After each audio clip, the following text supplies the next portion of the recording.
Hello there. Welcome back to another episode of Get Real with Kacey Kasem. It's the podcast that goes behind the scenes of the fantasy football industry through interviews with some of the best in the business. Sorry it's taken me so long to get another episode out. I've plenty recorded, but I have to edit them and everything. So I didn't realize that putting out fantasy content for a living meant that the beginning of the season was going to be so hectic. Who would have known?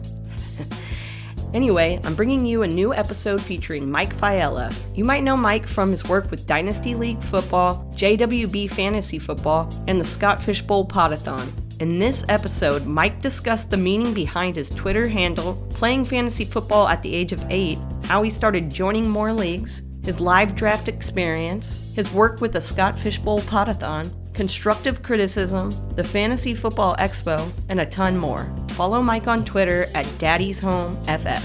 You can follow me, Kacey Kasem, at @DKaceyKasem, and the podcast at GetReal_pod. You can find my content with Rotoballer, Optimist Fantasy, Fantasy Six Pack, and South Harmon Fantasy Football.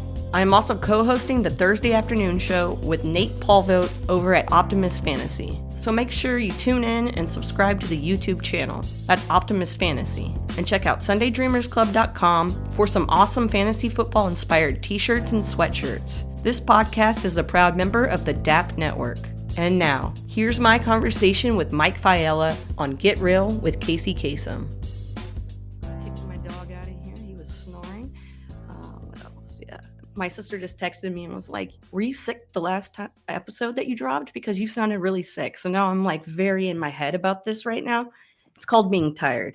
Anyway. That's fair. That is fair. Yeah, I get that too. I'm like, no, I just have an accent and a lisp. So it kind of comes off that way. There you go.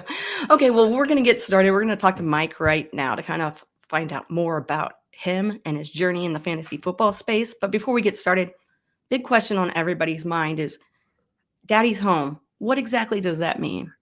Daddy's home comes from Scott Fish Bowl 10.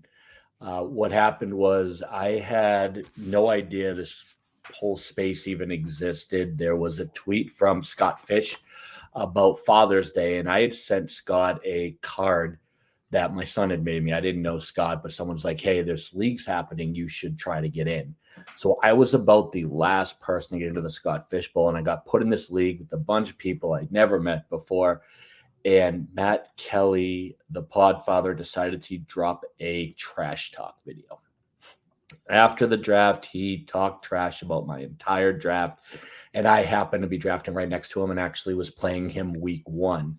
So what had happened was what I thought was going to be funny and just a blip on the radar was when I beat Matt, I made a trash talk video, basically replicating what he did, only trashing his team instead of the rest of the league. And at the end, I had said, now you know who's your daddy. And next time I expect you to make me a Father's Day card. I had put that out to what I thought was going to be my 11 league mates. We were going to have a good chuckle out of it, and that would be it. I want to say it's now hit somewhere in the 50 or 60,000 views. I picked up 3,000 followers in about 2 months. I had 25 at the time, mostly porn bots and friends from home. Yep. So that was that. I started getting invited on shows, and I guess now 4 years later, this is what it's become, and that's where the handle came from. Daddy's home was a little play on that video and how I got started in the space. I love that. Yeah, I remember watching that video, and it's honestly, I'm like, wow, I really thought Mike was in the space for a lot longer. I was like, it took me a minute to go, oh, that was Mike who put that video out. It felt like it was so long ago, but I guess it wasn't. So let's go a little further back. Let's talk sports in your childhood. Did you have a relationship with sports growing up, and how was that? Yeah, I actually, so I played a lot of sports, almost all of them, to be honest. I dabbled in baseball, soccer, and those were my 2 first. I got into basketball for a little bit and eventually played football in high school, and then lastly got recruited for track. I didn't really run track till I was a sophomore, and ended up getting to college on the 400, that was my race. Just I decided to run just to get ready for football, and that was that. So that was my relationship in terms of playing. In terms of fantasy football, I actually partnered with my dad in a fantasy football league when I was 8 and have been playing ever since. Him and his buddies from work came up with the league back in the old pen and paper days when you called in your lineups, called in your waiver pickups. They all brought a cooler beer. I bought Heisey, juice boxes, and started playing. So I have actually had a connection to fantasy football almost my entire life. I've been playing now for decades.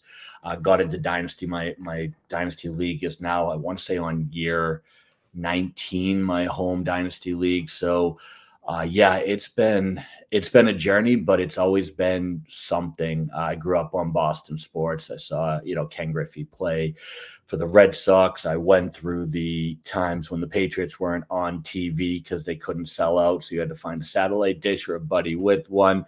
I've seen the Bruins win. I've seen the Celtics win. It's been a prevalent part of my life, and really a connection that me and my dad have had for my entire life now, and honestly still do. Even to this day, we still partner on a fantasy team, and he's actually in his first Scott Fish Bowl this year, and I give props to my dad. He is ranked number 5 overall in the Scott Fish Bowl by Rate My League, so he absolutely dominated his draft this year. So I guess I've been benefiting from being his partner more than he has being mine.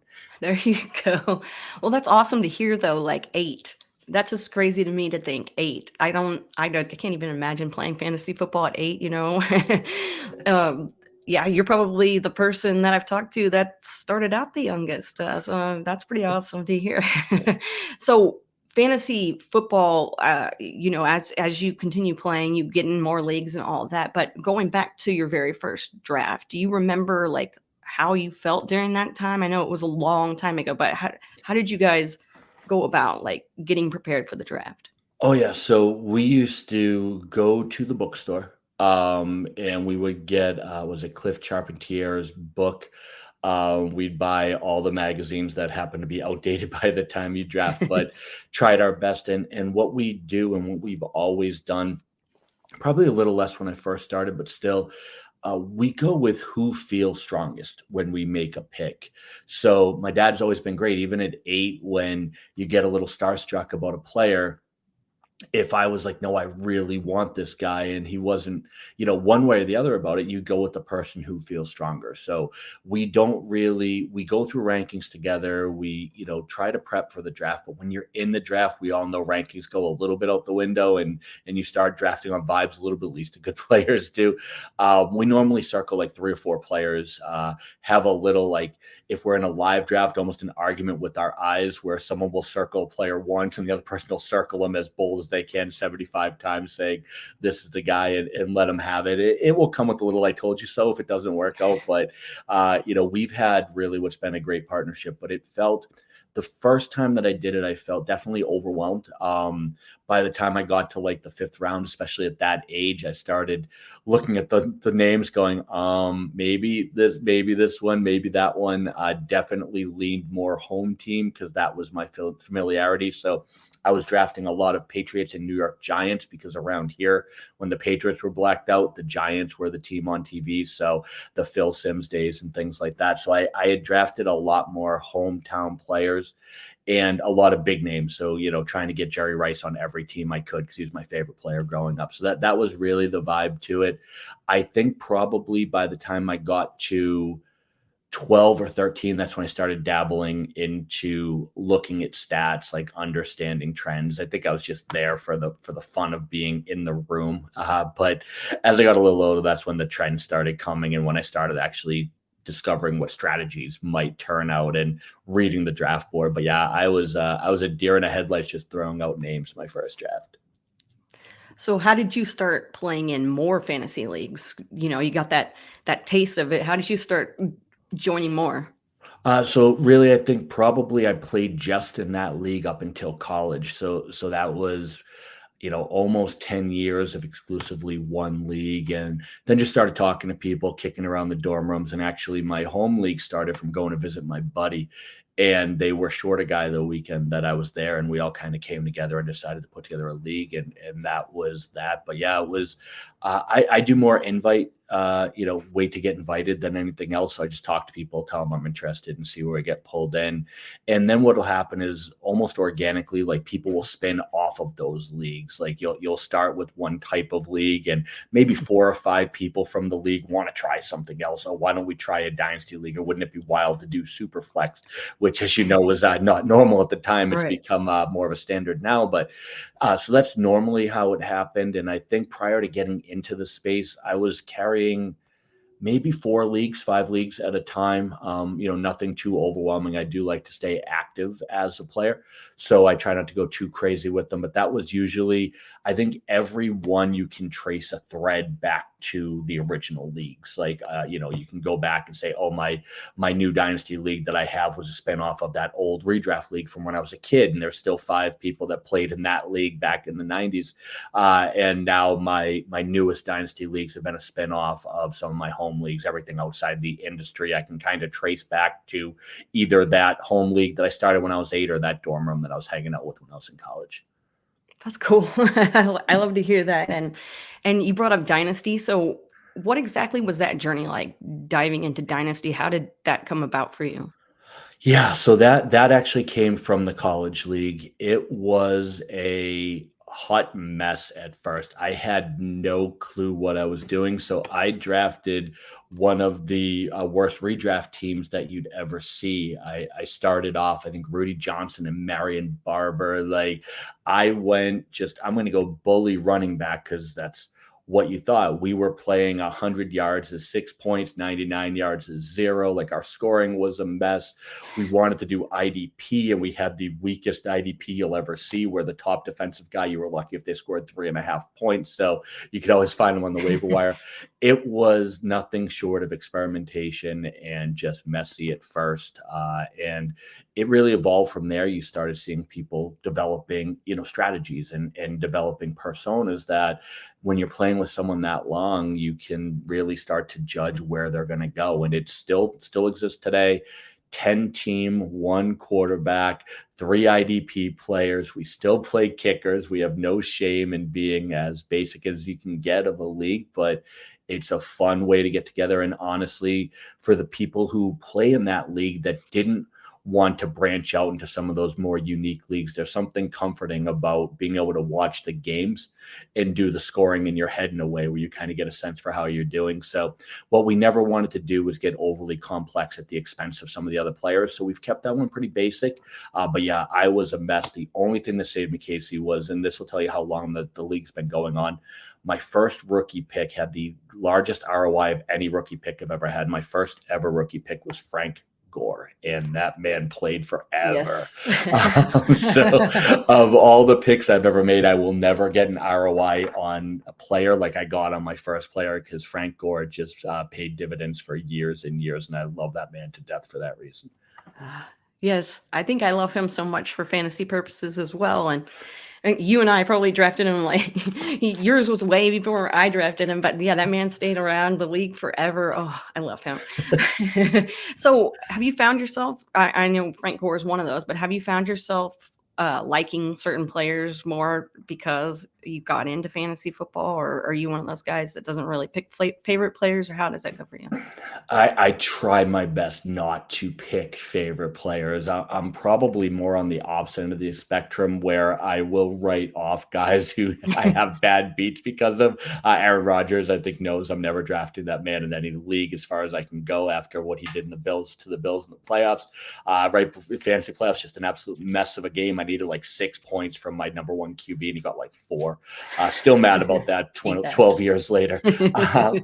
But yeah, no, I think that I tend to try to stay pretty fluid in the players. I tend to try to be a little bit diverse in my builds, but if there's one person I've been going back to the well for 7-8 years straight, it's Travis Kelce.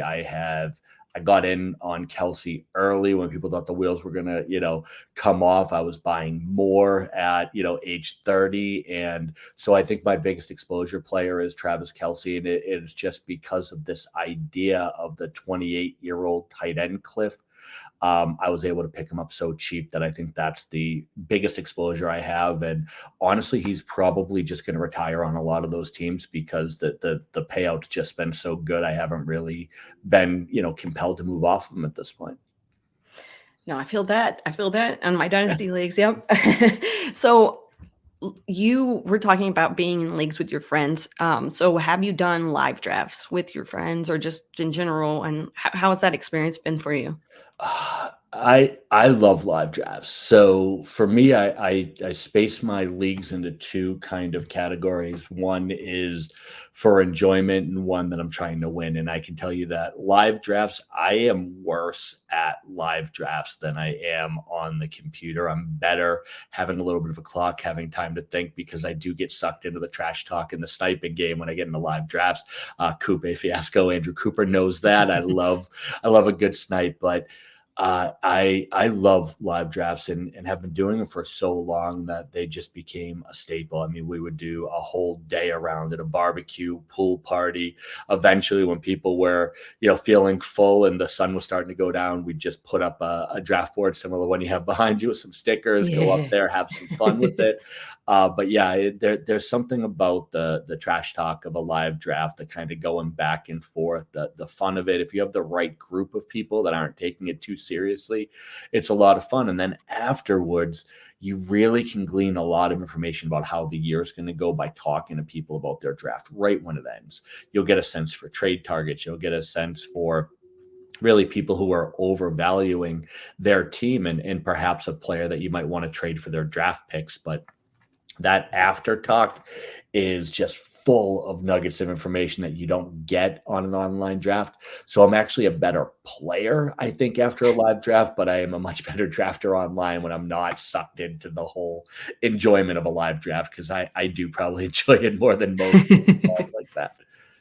Okay, I'm gonna have to pay more attention to my league mates when they're talking after the drafts, so I can figure out who I need to trade for, who I can trade away, and ooh, this is so fun. My live draft is next weekend, so I'm like, okay, let's go. Or this weekend. Oh, Ooh, sweet. I'm Oh, yeah, excited. that after draft talk, the people that are willing to hang out afterwards, just take mental notes. The people who look sad, anyone who's talking about a player they missed out on that maybe you weren't even thinking of taking and you accidentally sniped, those are gold for the rest of the year. So, okay, when you're playing fantasy football, do you have any favorite like scoring settings, wrinkles, any kind of thing about a fantasy league that you're really a fan of?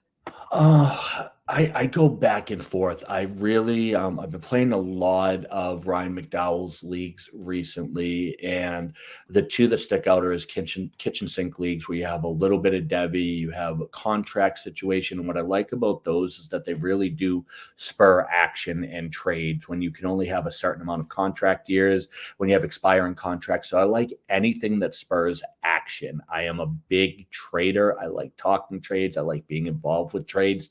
That's the fun of fantasy for me. So any league that can really put together settings that will almost force you to make a move to survive is great for me. And then the second one I've been getting really more into probably in the past year is those vampire leagues. I'm really starting to enjoy the sweat of the weekly matchups. Like, there's certain leagues, as you know, where you can be in the playoffs by week 7 or week 8, and really the rest of the season is less than exciting. If you're in one of those leagues and you've been either lucky enough to be on top or unlucky enough to be on the bottom with no hope, those vampire leagues and where you have that weekly sweat is amazing for really keeping all of the weeks so exciting and so important to your team.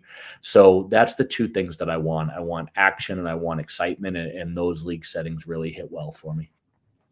Alrighty. Yeah, vampire leagues. That's an interesting one because I know that some people listening to this might not even know what a vampire league is. Or, I was just going to talk to you about people that are nervous getting into Dynasty, but then like now you even talked about different kinds of league types. And how did that come about? How did you end up joining a vampire league for the first time? Ryan texts me and says, I'm joining the league, and I have this inability to say no. I just don't with him because his leagues, him and John Bosch are the two that can almost suck me into about any league. So I had no idea what they were 2 years ago, but I am actually going to start writing an article about one probably in the next few weeks, which plays well into your original question. If you're nervous about joining Dynasty, hit me up. I actually wrote a series of articles for Dynasty League football specifically for newbies, explaining how leagues work and explaining each aspect of it. So if you're into a snake draft league, we have articles for that. If you want to know what a rebuild looks like, if you want to know good ideas for trading, strategies for how to value draft picks, all the things that make Dynasty different from redraft, I have probably written an article about it in the past 2 years and don't reference a single player in it. I just talk about the strategy specifically to try to make things more comfortable. I know you, me, and Michael had talked about your newbie dynasty leagues, and anytime I can help someone get in, that's what you do. And I find that a lot of the dynasty community is like that. Like, we want to grow the space more than we want to gatekeep. So especially anybody who's in dynasty league football, I can vouch for that group because that's who I work for. Reach out to any of them and ask, and I will happily provide those articles to people, and they will get you to a point where you'll be able to speak intelligently about the terms. Anything that you were afraid to ask about, we can talk about that. And even if you want to get wild, you want to do a bankroll auction league, I wrote an article about that too, on how to bid, when to bid, what types of plays you should be building on. So hopefully, I want to say that encompasses somewhere around 30,000 words. But it's modularized so that it's for specifically that portion of the league that you're playing at that moment. Pick it up, check it out, and always ask, because that's the cool part of the league, is that once you get a few years in, it really becomes something that I think you get hooked on pretty quickly. But never be nervous. I think it's the same thing we talk about with people going to the gym, and find good humans and ask, and they'll give you good answers. And honestly, if they're not going to give you answers, don't be in a league with them anyway. Yeah. We don't need that energy, but I'm always happy to answer anybody's questions. But I did put out a series of articles specifically for those people, and I'm going to be doing a similar one for vampire leagues, which I think are wildly misunderstood. I see people that think they're dynasty leagues, and I can promise you that's a surefire way to get sniped and have your entire team poached by the end of the season. It's not a dynasty league; it's a specific strategy. But I love those. And also Leo Pasigia, Siga FF on Twitter, writes great strategy articles. He is the person that I've probably learned the most from it, and one of the most welcoming people as well. So check out anything that he writes. There's a bunch of people that are specifically writing stuff though for newbies in Dynasty. So don't be nervous. Find those articles or ask, but definitely get involved. This is a very welcoming community, I've found. Yeah, those articles are so important. I'm so glad that you put articles out like that, the evergreen content that's always going to be there. It's always going to be something that you could go back and refer to. So I appreciate that, especially being a person who I would say I'm not relatively, I don't know where I am on the spectrum of how long I've been playing Dynasty, but I feel like I have been playing Dynasty for a long time just because I consumed the content. When I wasn't playing, I was consuming Dynasty content. But the beginner articles are always awesome because sometimes it's scary to ask questions. You don't even know what you need to be asking. So for you to put something out, it's kind of like a guide. Magic. So thank you so much for that. Oh, of course. Putting out content in general, how did that get started for you? How did you start putting fantasy football content out? Well, it started with the video. When I made the video about Matt, Chase Vernon from Fantasy Intervention reached out to me. I was actually mowing my lawn, and I'm like, I think I might want to try podcasting. And he had DM'd me and said, if you can write a show sheet, you can be, let's do a show together tonight at 8 p.m., which was cool because I didn't know what a show sheet was, or that was actually a thing that existed in life. So I reached out to a few people that I felt comfortable asking, and someone gave me a show sheet that they use, and I just basically deleted all their words, used the format, and I sent it to Chase, and that actually started a 3-year, I believe 2 or 3 year Wednesday night show where he and I paired up, and that was what we did. And from there, I met the people from DLF, got picked up to write some articles. I did a show similar to this one, did Hang with Daddy, where I did some interviews with folks that I'm friendly with in the space, and then started guesting on SiriusXM, started doing, obviously, guesting on the Podathon, and then eventually that became a thing. But it's all just been being open and never saying no because I didn't know how to do something. Like, I always just said yes and then figured it out. I figured that was the best way to not miss out on an opportunity. And I never just put up my hands. I'm like, there's someone, much like you talked about with getting to Dynasty. I figured there's someone that can teach me how to do things. So if I ever get stuck, I do as much research as I can. And then if I'm really stuck, I ask people for help. And I've never gotten every door slammed into my face. Luckily, someone's always responded to me when I've tried it. So. Hey everyone, Kacey Kasem here. I want to take a moment to tell you about Sunday Dreamers Club, my fantasy football inspired t-shirt store. If you're looking for unique, stylish, and comfortable apparel that showcases your love for fantasy football, look no further than sundaydreamersclub.com. Whether you're gearing up for the next big game, hosting a draft party, or just want to sport some awesome gear, Sunday Dreamers Club has got you covered. With a variety of designs and styles to choose from, there's something for every fantasy football fan out there. Your support means the world to me, and there are so many ways you can help me grow this new small business. Grab a shirt or two for yourself or as a gift for your fantasy football league mates, or you can spread the word to your friends and family. Every bit helps, and I truly appreciate your support. Thanks for listening, and now let's get back to the show. Yeah, for somebody that's just starting out, I know it can be kind of scary reaching out to people and trying to get, because you're not sure if they're going to be responsive or what kind of response you're going to get or whatever. But like you said, the fantasy community has been so awesome. But what kind of advice do you have for people that are wanting to reach out to people and don't know, like, how should they be DMing people? Should they be trying to just put feelers out and figure out who they think is somebody that they should talk to, or how would you suggest they go about that? So I used to do a little of both. I think the big thing that I did was I used to post kind of to the timeline. Hey, I'm looking to get into this, looking to do some guest spots, looking to develop content in this area, but have at least a general idea of what you want to do. I mean, I should have taken my own advice instead of just posting I want to do a podcast. But in reality, like, having some kind of structure on what you think you want to do will catch the eyes of people. The other thing is get a sense for, like, who have you been supporting? Who have you been talking to? Who have you been commenting to? And then, if you hit them up on DM and even not just ask them for help, but just, hey, if you could throw a like on this or, help me out here, just trying to get pointed in the right direction. Cast a wide net. Again, like we talked about with helping a league, if someone's really going to be a jerk because you're like, hey, I'm trying to get started, every one of us, and this, Casey, we all got help from somebody. We can all give a list of people who were bigger than us and helped us get going.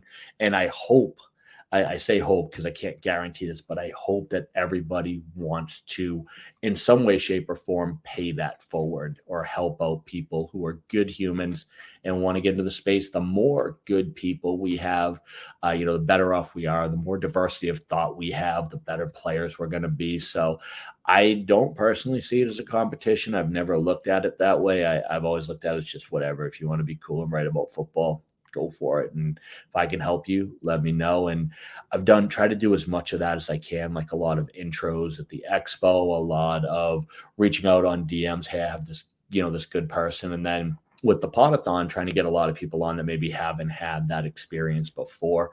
We try to get as many newcomers as we can. And obviously Scott Fish is amazing at getting people first timers in the Fish Bowl. So if you make yourself known, someone will hopefully find you and help you out, because I think we all remember that's how we started. So, yeah, I mean, the Scott Fish Bowl, I think, has helped so many people realize they want to put out content. And I was one of those people that, like, joined the Scott Fish Bowl, figured out that there was this huge Twitter, this huge online presence of all these people that like fantasy football just like I do. So it was awesome to see.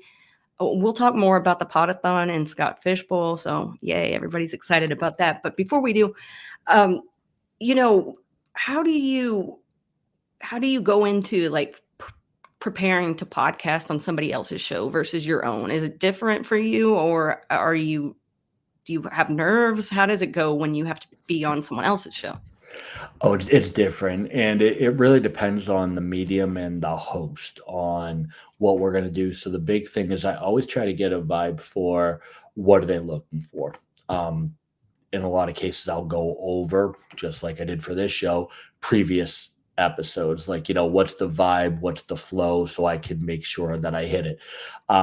You can really tell when someone's done that. I think Gemmo the Icon is one of my favorites. And you can tell who actually watched a Gemmo show before guesting by how they prepared for the show. Don't bring stats. They're going to get wacky. They're going to have fun with it. And I love that. And I always loved guesting on that show because of it. But the first thing I do is try to get a vibe for the show. The second thing that I do is I always ask the host, like, is there anything they want to cover with me? Is there a certain angle you want to take? Is there a reason why you picked me that you want me to accentuate? Is a certain player that maybe we disagree on or whatever it might be? But the biggest thing that I'm trying to do as a guest is get a sense for, why did you ask me on your show, and what are you hoping is going to be the finished product? As a host, I'm doing the exact opposite. I'm trying to accentuate the positive of those people and make them the star. But when I'm a guest, I'm always trying to get a sense for, what are you looking for? Now, if I go on Sirius XM with like Bob Harris and Mike Dempsey, that is just fire hose. It is wild. It is fast. And I've done it so much with those guys that I know going in what they're looking for. Is they're looking for someone who can pivot on a dime and just change direction. So I normally have a bunch of tabs open and just wait for them to pivot to the area they want to go to. But if it's a pre-recorded show or has a show sheet, it's really just getting a sense for, what are you hoping to get out of this show? Do you want it to be entertaining in particular? And if you're new to the space, and that's why I really appreciated the instructions you gave me, find out how they feel about language.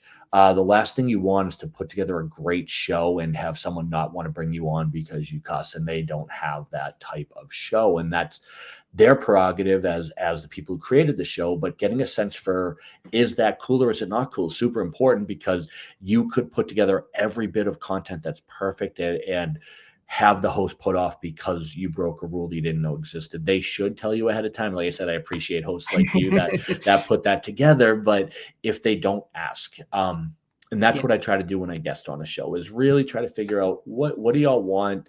Watch a couple previous episodes, get the vibe, get the flow, and then try to deliver and just be ready for everything. And I tell anyone when I get on the show, just take it in any direction you want, and I'll go with you. I was brought up on live shows with an audience and questions flying in and things changing on a dime. So I always tell people, my superpower, I guess, as a guest, is I can pivot to any topic you want. And I always tell them up front, if we're flowing somewhere and then something changes, pivot. I'll go with you. Don't feel like we're stuck to anything during the show. That's awesome. Yeah. So, yeah. Speaking of like being in front of the camera and having, the live shows and doing all that, had you ever done anything like being behind a camera or in front of the camera or behind a microphone before? Or was that like your first experience, was putting that video out and then going from there? That was my first experience in kind of anything around sports related. I've done trainings in the past, so corporate trainings and things like that. Had to put together presentations, so it's not my first time in front of a group, but that was more of an audience of like 12 to 15 people. So this is the first time that I'm ever creating something that could be seen by hundreds or thousands. It's a little different, and I think it's a little harder, especially being online, where you're not getting that direct feedback from the audience, where you can see their faces, you can read kind of how are they vibing with what you're saying and correct if you need to. So it's a little weird sometimes with putting it out to the void, and then the audience determines what they think after the fact. But that was kind of how I started with public speaking, and that was why I had some confidence. Now, that said, I had a lot of ums when I started. I had a stutter. I would, stammer over my words a lot more. So it did take time to really work on what are the noises that we unintentionally make that put off an audience, and how to not use those when you're speaking. That honestly took probably over a year to really get rid of those particular quirks, if you will, in the language. And that's been something I've been working on hard to make sure that the people editing my content aren't spending hours trying to eliminate all the noises that I've made when I talk. So. Oh man, when I'm editing and if I hear myself do something, I'm like, really, Casey? Like, you should know better. Why did you do that? Like, pause. It's easier for me to edit out a pause than it is for me to edit out like, yeah.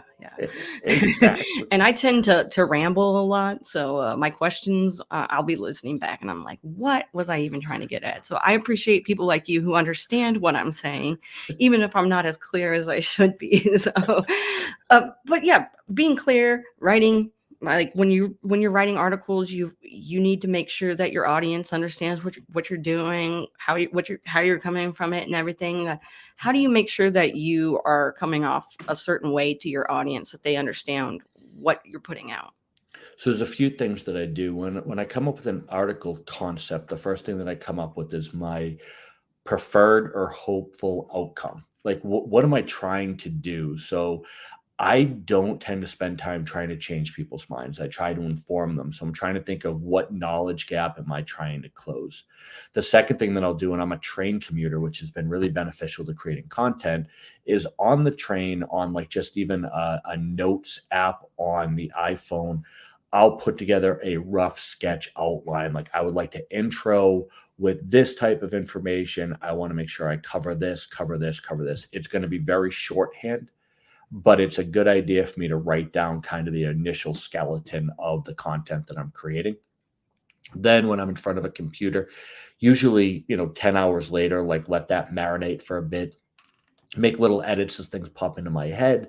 But once I feel like I have a good article structure, then what I'll do, and if you ever read one of my articles, you'll see that there is like the first line is always in bold. That's almost not verbatim, but that's the outline itself. So I'll put that down on the paper, and then I'll start filling in the body of the article. And then I'll take a look at it. Does it flow correctly? Did I have it in the right order? There are times I'll take entire sections and move them up because I feel like it actually builds in a different way than I thought it was going to. From there, I have wonderful editors. James Simpson's been at DLF. He's been the one editing my strategy articles when I put them in. Chase Vernon, who I mentioned before, has been outstanding. And then Skylar over at JWB, who's now been doing my video content. I get that over to them, and I honestly try to take their feedback to heart. I think that to expect to be infallible is just wrong. So what I'll do is I'll tell them I never want to change the spirit of the article because I want it to be my thoughts and my words, but the structure, the way that I'm portraying it, did it come off properly? I try to take that to heart. And I try to be really open-minded about, could we do this? Could we do that? And I very rarely do I get in arguments with editors. It's just silly.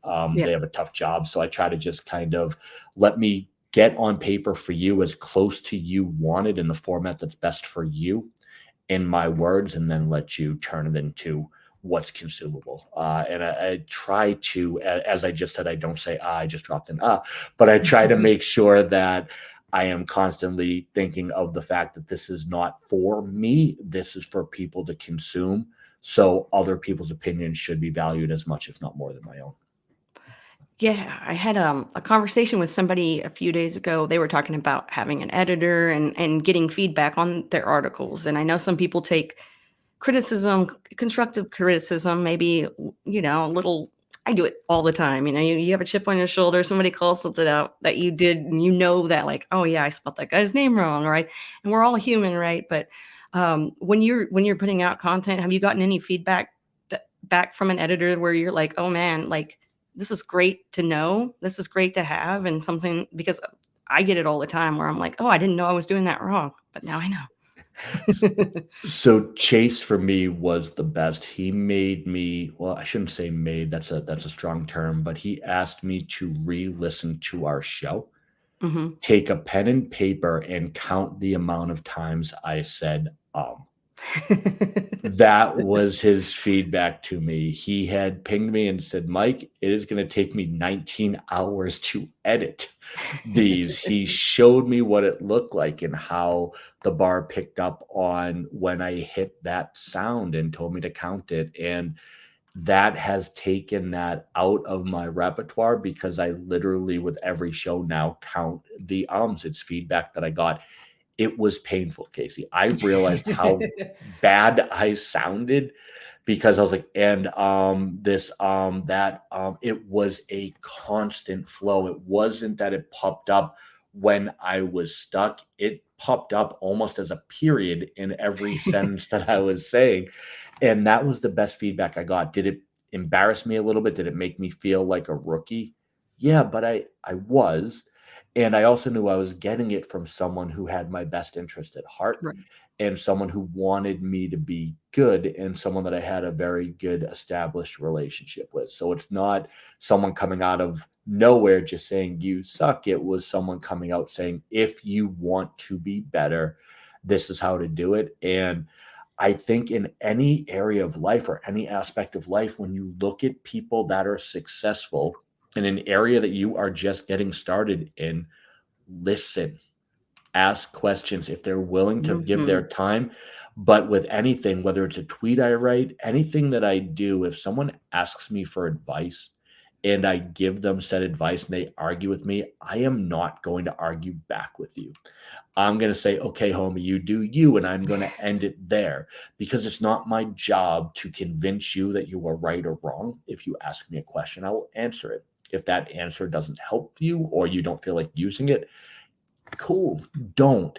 But for me, when good people and people who have done things in this space come up to me and say, I think it would be better if you did X, then I take that advice. Mm-hmm. Now, some people have given me advice that said, if you want to get bigger in this space, and I've politely said, I actually really don't, weirdly enough. Like I'm not, but I appreciate the feedback. And I know that there are times when I can be a little wacky on the timeline and have maybe a little more fun than someone that can, if they're in a professional setting, they're at ESPN and that could be put on the news as something like, oh, look who's making a joke about this today. I kind of like keeping that connection with the people that I've made in this space. And even though I know that's holding me back and I don't think it's bad advice I've been given, it's just advice that I haven't heeded because it's due to the fact that the outcome that they're trying to help me get to, I actually don't necessarily want to get to. But it doesn't mean I didn't listen to them. It doesn't mean I didn't give it thought. And it doesn't mean I don't appreciate it. It was just something that was given to me that I was like, yep, no, I understand that I would need to do that to get to that level.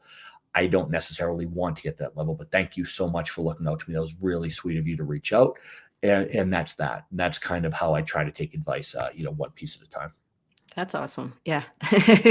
Yeah, I get it. And, people don't know, like, when you're putting out content and stuff and you're putting out things onto your timeline, you're putting things out into the Twitter space and everything. Sometimes, people will send you a DM or reach out to you and try to tell you stuff. Like, and you have to figure out like what works best for you and while you're taking other people's advice. So I totally get that. And as a person who wants to succeed in this space, I don't necessarily need to get bigger, but I would like to get, I don't know, I would like to be able to pay my bills. So it's Sure. like a fine line. You have to kind of like, so, okay, well, let's talk about something that we talked about earlier that we would bring up, which is the Scott Fish Bowl, the Podathon. I said, because I don't know, just lost the word. Podathon is a fun word. Anyway, yeah, let's talk more about the Podathon and how you got involved with that and what exactly your role is with the Podathon. Oh boy. So the way it started was Chase and I were doing a guest spot on the Podathon. That's how I met Sal Lito. Sal had followed me. We followed each other because of the video, but hadn't really interacted much. And about 3 years ago, Bob Gilchrist, who does all of the graphics and also handles a lot of the behind the scenes financials for Fantasy Cares, reached out to me and let me know that the Podathon was potentially in trouble because Sal had taken on a new job and the timing had been a lot. Like what I don't think people realize is that Sal Lito was everything to the Podathon. He was the host, he was booking guests, he was doing sponsors. The year before I joined, he had Dave Wright, FF Spaceman, doing the sponsorships, and Dave was outstanding at that role. But they were looking for somebody who could come in and help book guests who had relationships with some of the bigger names in the fantasy space, some of the people who are involved in the fishbowl, some of the people who are charitable, good vibes, like who had that type of contact list that could pull things together. So Bob pinged me and asked if I wouldn't mind doing it. And we had a fairly short timeline to do so. I think he asked me on May 1st for a show that was going off July 10th or so. And putting together that type of content was going to be fun and interesting. But luckily, I had cool people like yourself, who we got on the show, and a host of others to do 24 hours. And that was cool. And it was fun. And I got a lot of feedback on how the show went. And I guess that kind of became my job. So what I do now is I do everything guest booking and schedule related for the Podathon. We have a host of people that do the graphics. Stephen Roto, Stephen Johnson, and Bob Gilchrist take care of the graphics. We have Tyler O, FF Tyler O, and Dave Wright doing sponsorships. We have Russ Fisher, who is like the therapist for the group and keeps us all together and keeps us in line, because Russ is the greatest human being that you're ever going to meet. And then Sal and Steve do hosting along with JB Barry. So everybody has kind of a role in putting together the Podathon. It's a large group that gets everything together and gets things rolling. I probably missed a name or two, so I apologize. Y'all can yell at me in the Discord if I did.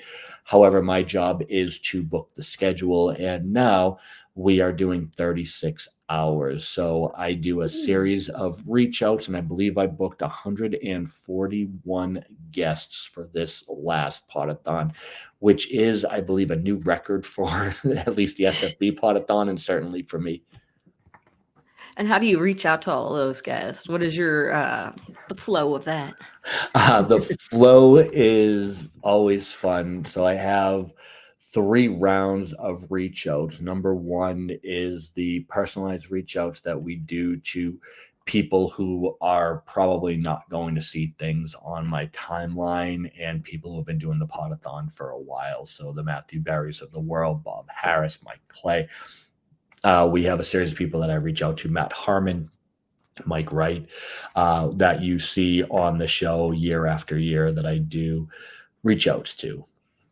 My goal with that particular round is twofold. Number 1, to find times that work for them. But number 2, it's also to find out where they are going to be in the show, because we do, because StreamYard only allows for 6 hours of streaming, we have to change links. Mm-hmm. So what I'm actually trying to do is set the cut of each link to come on the next round with someone who's going to bring an audience, because that's the toughest part about the Podathon. Mm-hmm. You lose people every 6 hours. So trying to do it, it's like, who can we bring on? The next is what I call friends and family. Anybody who's involved in the Podathon, they get a link to a Google Sheet. And I say, send it to whoever you'd like. And they respond with what their timing is. That is a checkbox of available times. And they say when they're available in that checkbox, if there's anybody that they'd like to have join them, and then also what their affiliation is, so I can properly fill out the schedule. After that, I remove from the Google Sheet anybody who has already booked, and then I send it to the timeline. And that's how we get our people who have not been on the Podathon before. That's how we get people who have equal opportunity to join. And I look for new guests and new spaces. I do, and I will admit this to all of you, I check all of your timelines before I invite you. I go through your content. I make sure you're not saying anything inappropriate. I make sure that you are accepting of everybody, because that is a big staple of the Podathon. But as long as you're chill, you're a good human. I don't actually check how many followers you have. I just check that you're saying appropriate things on the timeline. You're being cool. As long as I see you being cool, you get an invite, and that's how it goes. And amazingly enough, that's enough to get every time slot filled.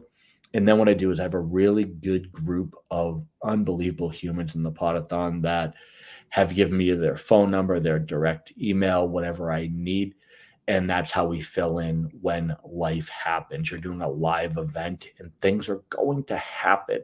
So there'll be times when you're looking at the schedule and you expect to hear somebody and you hear someone else. That's life. That's a live show. It doesn't mean that there's anything negative. Don't wait for the tea, as people say. There's no drama to it. If people need to move times, they need to move times. If people need to drop, they need to drop. It is not meant to be a stress point. It is meant to be an enjoyable experience. So I don't, make anyone feel bad about not being able to make it. I don't make anyone feel guilty about having to switch times last minute, about having something come up with their family or friends or whatever's important in their life. And I have a really cool backup. Shout out to Jim Coventry this year, who jumped on with 4 minutes notice along with Zach Reed. These things happen, and I have a good amount of people that are willing to jump on. Heath Cummings is on that list. Well, not only on the VIP list we talked about earlier, but on the list of someone who, whenever he's available, is willing to give us extra segments as well. We have a lot of people that are there for backups.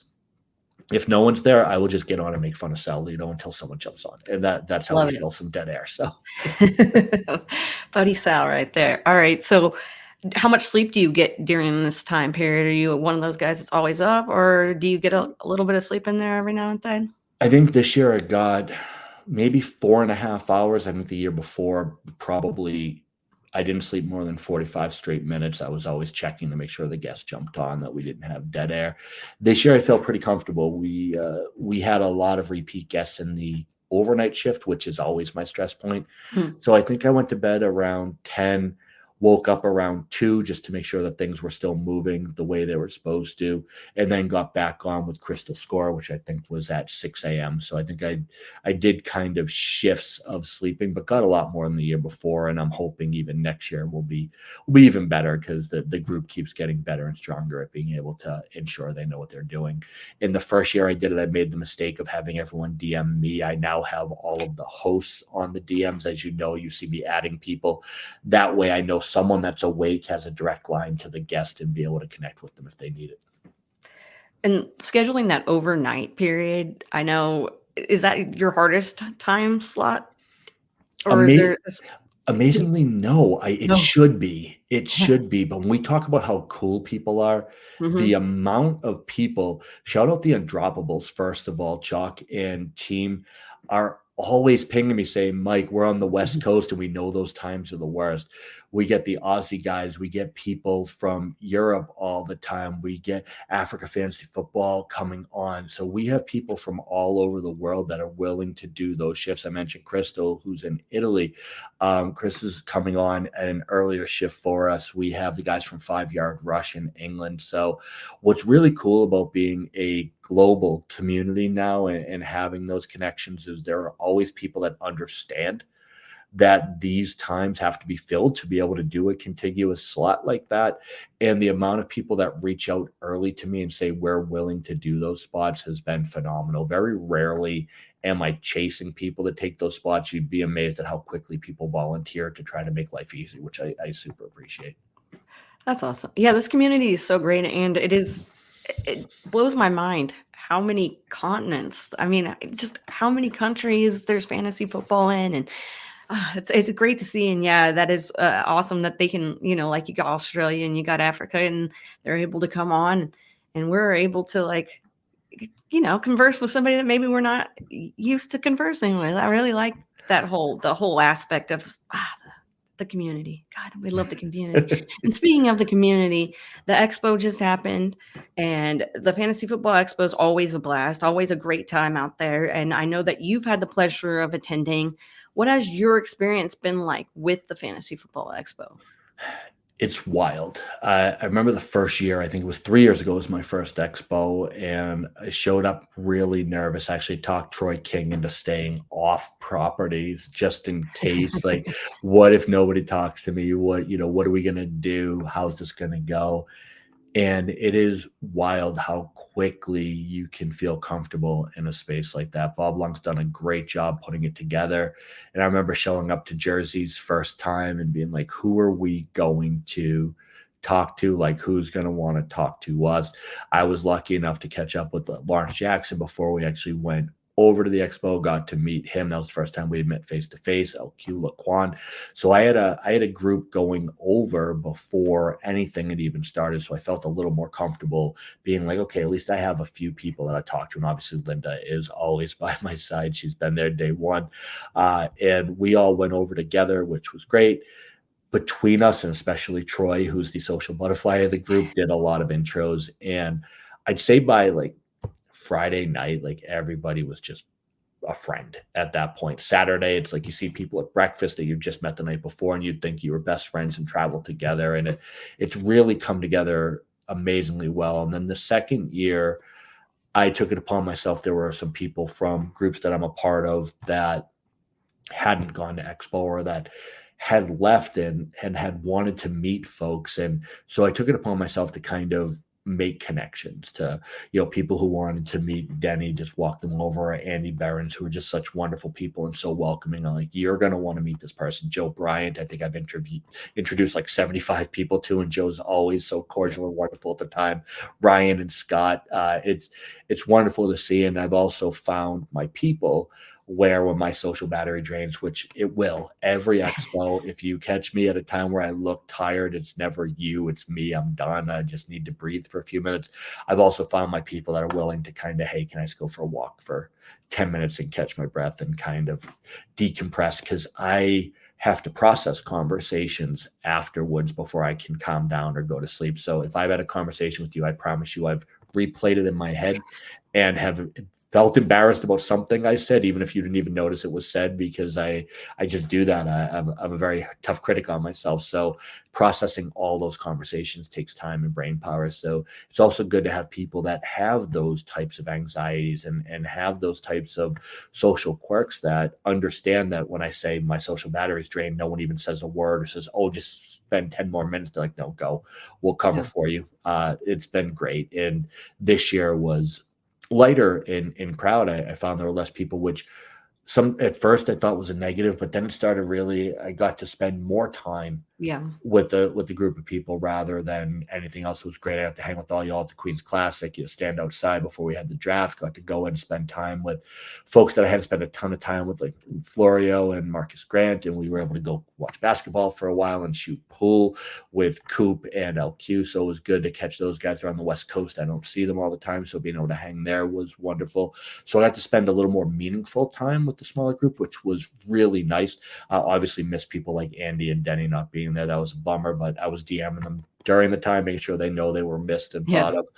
But yeah, it's such a great event. And really you always come back just feeling exhausted, number one, but also so cool about the fact that random internet people have become actual real life friends. So yeah. I'm still trying to recuperate from, I'm still trying to a week later, I'm still dragging it. It happens, but it's such a great experience. And just, except for I had to miss Friday night's party this year. So that was a wah, wah, wah moment. your dad made it, at least. I got My to see dad him. was having a blast while we're over there sitting in the Little Rock airport, just like, seriously, we're missing this. Great. Thank you for all the photos and everything. So yeah, that was good times. But okay, what do you like to do in your free time? I know I asked that question and everybody's like, what is free time? But I know you have at least a little. What do you like to do in your free time? I have a ton of free time. I don't Okay, work there you go. nearly as hard as everybody else in this space. I hike. I think I've summited somewhere in the neighborhood of 50 mountains at this point. So I do a ton of hiking. I'm a terrible surfer, but I try to get in the water when I can. Not as much here, but I have family out in Maui, so I'm lucky enough to be able to go see them and get in the water, once or twice a year, hopefully. Solo travel and travel with my partner. She and I go everywhere together, and then occasionally I go off of my own at times for just seeing different things. For me, it's never on the computer. It's never in front of the computer. If you don't see me creating content or I'm not at work, I can promise you the computer's closed. I'm not a video game person. I'm not a big TV person. This is my technology time. And then afterwards it's slammed closed and outside. And then the last thing obviously is spending as much time with my kids as humanly possible, whether it's shooting hoops, whether it's, cheering them on to the soccer game, coaching, whatever it might be. They are first and foremost in my life. So being with them and having experiences is top for me. We always focus on, whether it's any holiday or any gift giving, it's always focused on experiences and memories. And that's where I put all of my time and effort that I can. That's great. And like having kids, how do they feel about you being so immersed in the fantasy football world? Uh, they are hilarious about it. My son still talks about that. His first ever day of work was when I was on the Podathon with Tom Everett Scott, and Tom told him to have a good first day of work. And I got off the Podathon. I picked my son up from work because I had to leave that segment early, and picked up Alex, and I said, "Hey, how was work?" He goes, "Dad, because Tom knows me, am I famous now?" I'm like, "Yeah, of course, man. You're super famous." They get a kick out of it. They really enjoy watching the show. I found out that my son and his friends were actually watching my show at lunch every week. They were getting together at the table and watching it, which was wonderful. My daughter says she sleeps better when she can hear me podcasting, because if you ever see most of my shows, they're done at night when my kids are asleep, so I don't lose time when they're here. So she says she sleeps better hearing my voice from the room next door. So I actually put my desk near her bedroom where she can hear me podcasting. So they get a kick out of it. I think that because they know they come first, and because they know that they're most important, I don't think, and I tend to check with them all the time, I don't think they feel like they've lost anything from me being involved, but have gained that. And then they also come with me every year for the Toys for Tots shopping with Fantasy Cares, which is a great thing for them to be involved with. They get to spend time shopping for kids their age, making sure they have Christmas. They understand what Toys for Tots is. They understand what it means. They understand what it means to me and my family as well. And it's been wonderful to share that experience with them. So I've tried to bring them as many positives of being involved in the space as I can. Uh, what about your friends? Do they come to you for fantasy football advice? Now is that time of the year where the drafts are really having a good time right now, so are they hitting you up? Not really. They just stopped trading with me as much, which is a bummer. So some of them do it. I think my favorite story about my home league was I got a call from one of the guys in the league, and he said, "Hey, Mike, my work league is on CBS." I said, "Oh." He goes, "You're not going to believe this." I said, "What's that?" He goes, "There was a draft on the front page, and there's a guy with your name who is drafting with the CBS crew." I'm like, "Oh, really?" He goes, "Did you know that?" I wrote back, "Did you know that's me?" And that's how he found out that I was in the fantasy space. And now what's great is he tunes into every time I'm in Sirius XM. He's like, "I don't care what time, dude, just text me." Problem is they listen to it, and Yeah. then I think they all of a sudden I have offers in my inbox expecting me to overpay for Evan Ingram because I happen to mention or Hunter Henry on a podcast. But yeah, they had always come to me for advice before, just because I've been playing for so long. So I don't think that is really amped up as much. But what I've noticed is that trading becomes far more difficult because I think they know what I'm thinking, because I happen to be on shows and mentioning it on a fairly regular basis. Yeah, I'm like, I want my friends to consume my content, but at the same time, I don't want them to consume it to a point where they're gonna use it against me. So Totally fair.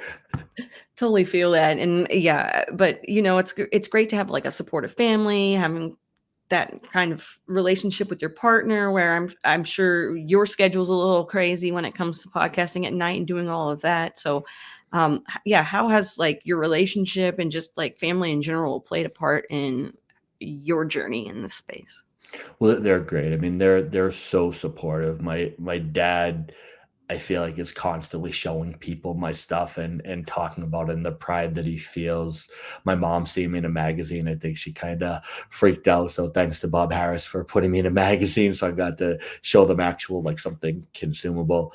And my partner, she is so understanding and so great. And she knows that if she ever were to say we have something, I'm not going to go on a show. And I think that's part of it, is that, and being married as well, like, you have to give veto power and trust that they'll only use it in the times that is needed. And there have been times where I've actually said no to her, where I'm like, "No, this is a big show." I'm like, "It's our anniversary. I'm not going on the show." And she actually pushed me to go on a show. And that's how I met Ryan McDowell for the first time that we talked, was she pushed me to go on a show, because I was like, "Oh, they just invited me to go on the show, and it's an honor to be invited." but it's her anniversary. She's like, we're going to be home by then. Go on the show. So we've had that type of relationship where I feel like she's more pushing me to accept than I am pushing her to be understanding. I think that's always been something that I promised. I made 2 promises when I started in the space. The first promise I made was to Cooter Doodle. And I told her that if I ever stop having fun and you notice I'm not having fun doing this anymore, tell me and I'm going to quit, because this is meant to be fun. It's meant to be an addition to my life and not a stress. And then to my family, I promised them that it would be something that I do on my own time as a hobby, but nothing that would ever stop us. Like, I've actually gone blueberry picking during the podathon because I need to get the kids out of the house for a little bit and just trusted people would get it done. What we're doing is fun and it's exciting, but we're not saving people. It's okay if I miss a show here or there, and actually we'll provide people options. Why don't you try this person? They're actually great at that. But I promised them never be a time where I'll ever miss anything for fantasy football, and I've actually held true to that promise. So I feel like we've had a good kind of mutual relationship where they've been extremely supportive and pushed me further than I probably would have gone in this space. And I've tried to never get too far over my skis or act like I'm too important to not miss things. So that's been I think a decent balance. I hope they'd feel the same, but that's something I've tried to be cognizant of the whole time. Yeah, shout out to the families. I love to just kind of give them their props, because we do fantasy football stuff, and you say that some people are like, wow, that's what you spend your time doing. And then it's cool that your family will actually like be like, I can see this makes you happy and support you. It is kind of awkward though when you're like, yeah, I do fantasy football stuff, and they're like, you can wait, what? Like for ESPN? No, not for ESPN, but Not quite. Eventually, maybe, hopefully. maybe, yeah, right. So we're going to wrap this up. I know it's my least favorite part of the show is saying goodbye, but at least we get to hear from Mike and exactly what he's got going on and where you can find him so you can follow him and all of his content. So, Mike, thank you again for coming on. Would you go ahead and just let everybody know where they can find you, what you got going on? Yeah, absolutely. So I am at Daddy's Home FF on Twitter or X or whatever people call it. That's where you'll find me most of the time. I have a little thing going on Instagram. As you know, probably 10 pictures on there. I can't really keep up with that space. So I did meet Faraz, and he's wonderful at Instagram. So I'm trying to pick his brain a little bit, but overall, that's really where you're going to find me. For all my written content, you can find me at dynastyleaguefootball.com. That's where those strategy articles that we mentioned are found. I believe the series was written 2 years ago, but I'm going to try to add to it this year. During the season, I do a sleeper video content for JWB Fantasy, where I call out players outside of the top 15 quarterbacks and tight ends and top 20 wide receivers and running backs that will finish in the top 10 at their position. So kind of a betting against ESPN segment where I try to give you people that might be on the waiver wire or cheap trade targets. We come out with those every Thursday morning so you can get ready for your lineups. And then other than that, you can find me guesting wonderful shows like this. I'm lucky enough to be on with Bob and Mike, Bob Harris and Mike Dempsey on Sirius XM a decent amount. But yeah, most of the time during the season, I'm just enjoying everyone else's content and just having fun hanging out. And then obviously come June, I'll ramp up and put together another podathon that Sal can host and everyone can enjoy that's usually starting April and May and then runs through July, as you know. Thank you again, Mike. I'm so happy that you came on the show, and it's been great getting to know you, and I'm sure everybody listening is happy that they listened to this episode as well. Please give Mike a follow, read his content, check out all of his podcasting and all of his guest appearances on awesome shows like this one. But yes, please go check him out. Also, make sure that you tune into the podathon the next time. I know it's in a ways away, but Scott Fish Bowl is 2 thumbs way up. Make sure you come back next week for another episode of Get Real with Kacey Kasem, and remember to stay wrapped.